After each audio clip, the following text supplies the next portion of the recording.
20 سفر میں حضرت موسیٰ کو خیال آیا اس مچھلی کے بارے میں، تب انہوں نے جوشہ بن نون سے پوچھا کہ کہاں کیا ہوا. اور اس وقت جبکہ جوشہ بن نون کو حضرت موسیٰ نے خاص ہدایت دی تھی کہ جہاں وہ مچھلی گم ہو جائے مجھے بتانا، اتنی اہم بات جوشہ بن نون بھول گئے. اور پھر انہوں نے سارا واقعہ کو حضرت موسیٰ کے سامنے بتایا. حضرت موسیٰ پھر اسی راستے کو ٹریس بیک کرتے ہوئے اسی چٹان کے پاس پہنچے جہاں یہ حادثہ ہوا تھا، اور انہوں نے دیکھا کہ پانی میں ایک راستہ بنا ہوا ہے. مسلم کی روایت ہے تاقچہ، an opening, a hole, a portal in the water. اور حضرت موسیٰ نے پھر اپنا عصا رکھا اور وہ راستہ اور کشادہ ہو گیا اور پھیل گیا.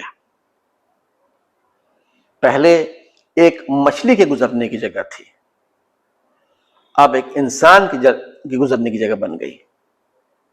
اور جیسے جیسے وہ عصا رکھتے راستہ اور پھیلتا جاتا اور پھیلتا جاتا.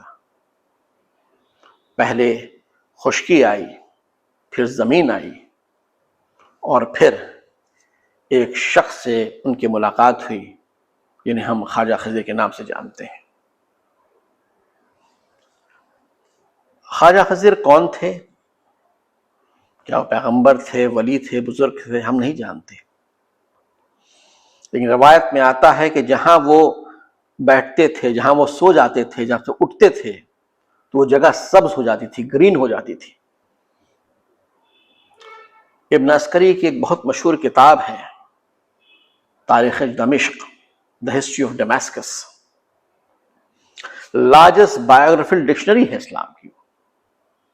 اس میں یہ بتاتے ہیں کہ جو خواجہ خضر جو تھے وہ وقت کی قید سے آزاد تھے. Time did not exist for ہم.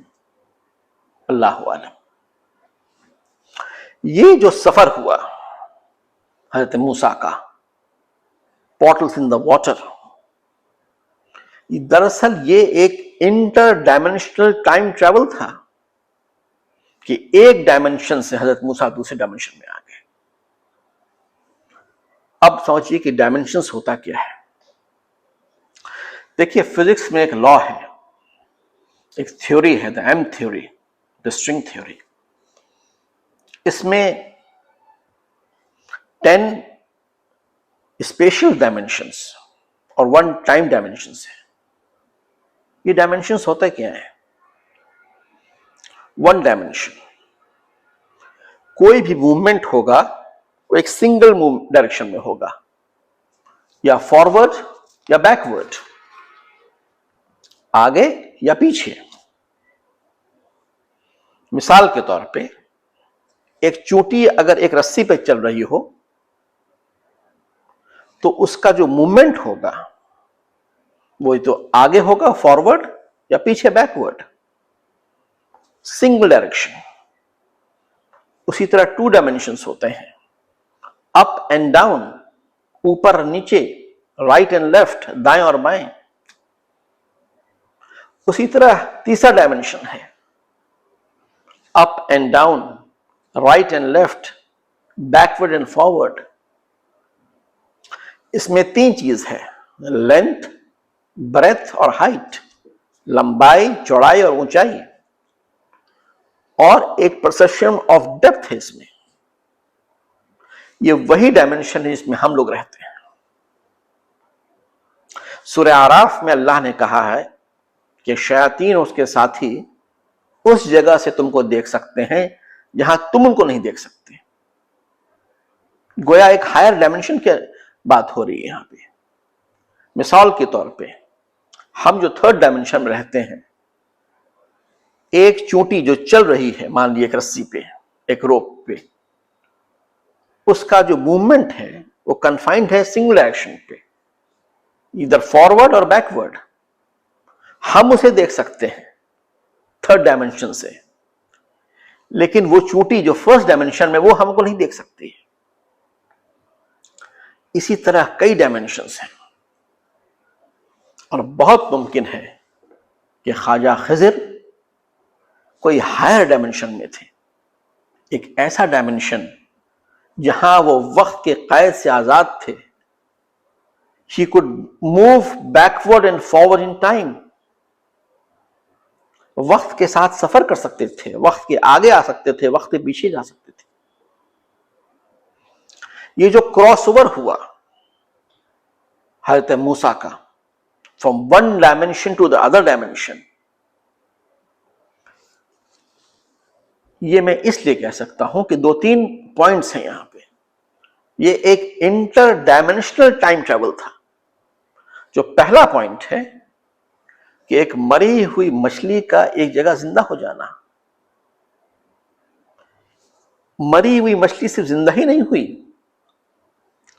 بلکہ ایک اوپننگ، ایک پورٹل بنائی واٹر میں اور ایک سرنگ بناتے ہوئے آگے نکل گئی. بہت ان نیچرل ہے یہ. جب خواجہ خضر اور موسیٰ علیہ السلام کی ملاقات ہوئی تو حضرت موسیٰ نے کہا خواجہ خضر سے کہ ہم آپ کے ساتھ کچھ علم حاصل کرنا چاہتے ہیں. تو خواجہ خضر نے کیا جواب دیا کہ اے موسیٰ، آپ صبر نہیں کر پائیں گے. یہ بھی حیرت کی بات ہے. ایک اتنا بڑا جلیل القدر پیغمبر جسے اللہ سے ہم کلامی کا شرف حاصل ہو، جس نے فرعون کی طاقت کو ختم کر دیا ہو، جو بنی اسرائیل کی سازشوں کو ڈیلی جھیلتا ہو، کوئی انسان اسے صبر کی تلقین کیسے کر سکتا ہے؟ وہ اس لیے کہ صبر کا ڈیفینیشن جو تھا اس ڈائمنشن میں وہ کمپلیٹلی الگ تھا. The time, the space, the last dimension میں جہاں حضرت موسیٰ خواجہ خضر سے ملے بالکل الگ تھا. اسی لیے ہم کہہ سکتے ہیں کہ یہ ایک ٹائم ٹریول تھا، ایک انٹر ڈائمنشنل ٹائم ٹریول تھا جو حضرت موسیٰ نے کیا خواجہ خضر سے ملنے کے لیے. اور قرآن پاک میں اس کا بھی ذکر ہے کہ ہم نے خواجہ خضر کو اپنا ایک علم دیا تھا. وہ کون سا علم تھا؟ اب آئیے ان 3 واقعے کی طرف جو قرآن نے بہت تفصیل سے بتایا ہے. میں بہت ڈیٹیل میں نہیں جاؤں گا. جو پہلا واقعہ تھا کیا تھا؟ ایک کشتی میں سوار ہوئے اور وہ کشتی جب کنارے پہنچی تو خواجہ خضر نے اس میں چھید کر دیا. دوسرا واقعہ، ایک معصوم بچہ کھیل رہا تھا، خواجہ خضر نے اسے مارا، وہ مر گیا. تیسرا واقعہ، ایک جگہ گئے، غالباً گاؤں تھا، وہاں کے لوگوں نے اچھا سلوک نہیں کیا ان لوگوں کے ساتھ، لیکن جب لوٹنے لگے تو دیکھا کہ ایک دیوار گر رہی ہے اور خواجہ خضر نے اس دیوار کی مرمت کر دی. اگر آپ ان تینوں واقعوں کو دیکھتے ہیں تو یہ اگینسٹ ہے دا فزیکل اینڈ مورل لا جس دنیا میں ہم رہتے ہیں.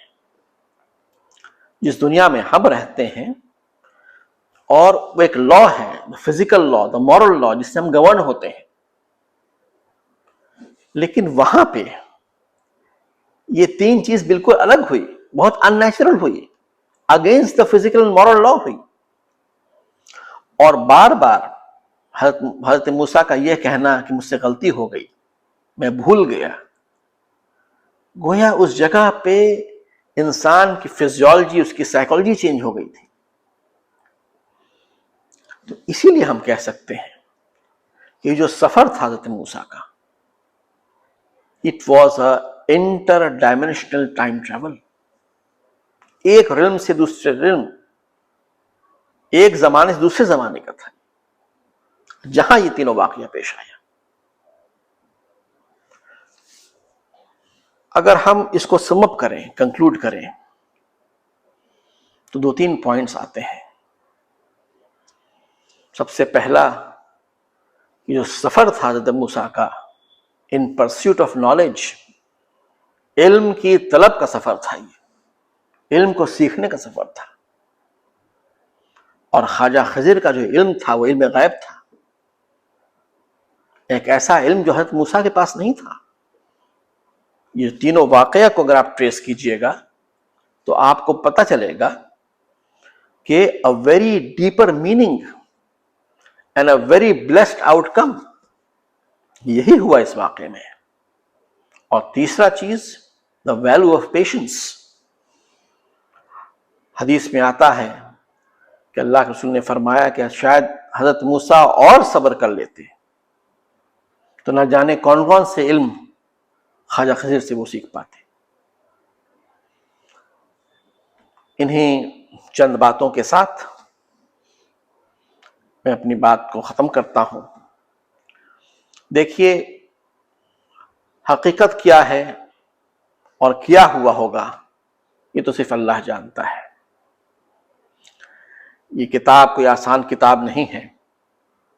بلاغت اور فصاحت کی ایک ایسی عظیم معراج ہے جہاں تک انسانی رسائی ممکن نہیں.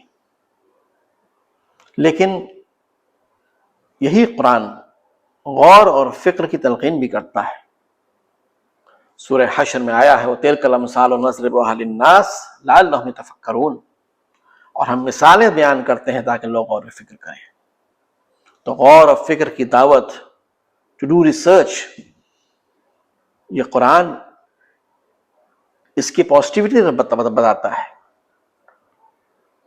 اور یہی کرنا چاہیے. انہی چند باتوں کے ساتھ دعا ہے کہ جو بھی خیر کی باتیں ہم نے سنی اللہ ان باتوں کو ہمارے دلوں میں اتار دے، اور جو شر رہا ہو تو اللہ اس سے محفوظ و پاک رکھے. وآخر الدعوانا الحمدللہ رب العالمین.